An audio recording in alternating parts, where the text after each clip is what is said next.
2018 Hyundai Nexo.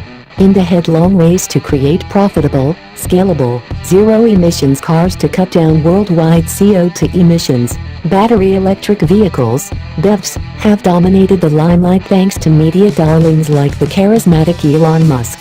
But there's an alternative idea that's danced on the periphery for years: the hydrogen fuel cell vehicle, FCEV, an electric car powered by pressurized hydrogen gas, pumped into your car just like petrol or diesel today, but without the CO2 or NOx emissions.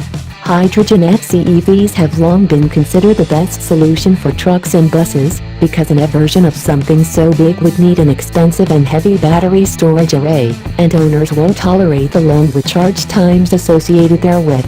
Indeed, Hyundai is making 26,000 hydrogen FCEV buses for its home market as we speak. It's not messing about.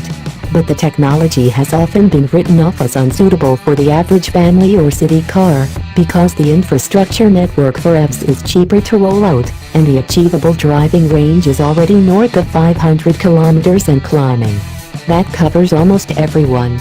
And yet global giants Toyota and Honda, with the Mirai and Clarity respectively, have made FCEV cars alongside BEVs.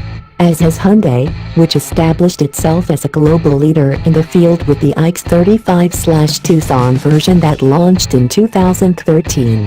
How does it work?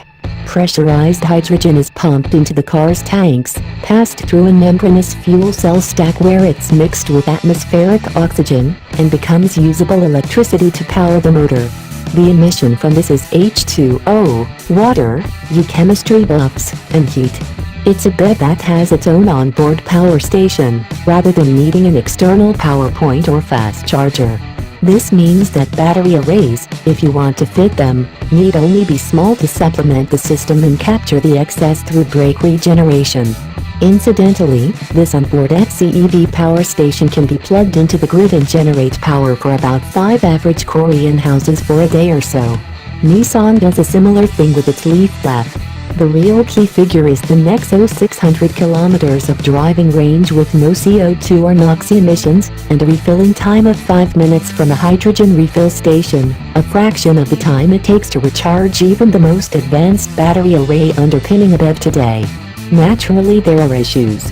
Hydrogen, an abundant element that usually exists as part of another compound, is often mass-produced through a technique called natural gas reforming, which produces CO2, though it's still cleaner than driving a car with fossil fuel.